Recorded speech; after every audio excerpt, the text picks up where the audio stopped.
Hyderabad SR Nagar drugs కేసులో pub DJ operator ను పోలీసులు అదుపులోకి తీసుకున్నారు. ఇటీవల నెల్లూరు జిల్లాకు చెందిన ఓ రాజకీయ నేత కొడుకు బర్త్డే కోసం యువకులు డ్రగ్స్ తీసుకొచ్చారు. ఎస్ఆర్ నగర్ లోని ఓ అపార్ట్మెంట్ లో పార్టీ ఏర్పాటు చేశారు.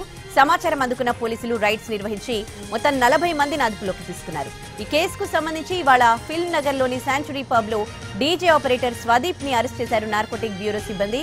గోవాకు చెందిన హనుమంత్ బాబును కూడా అదుపులోకి తీసుకున్నారు. హనుమంత్ నుంచే యువకులు డ్రగ్స్ తీసుకున్నట్లు గుర్తించారు పోలీసులు. బర్త్డే పార్టీలో 3 డ్రగ్స్ తీసుకున్నట్లు గుర్తించామన్నారు.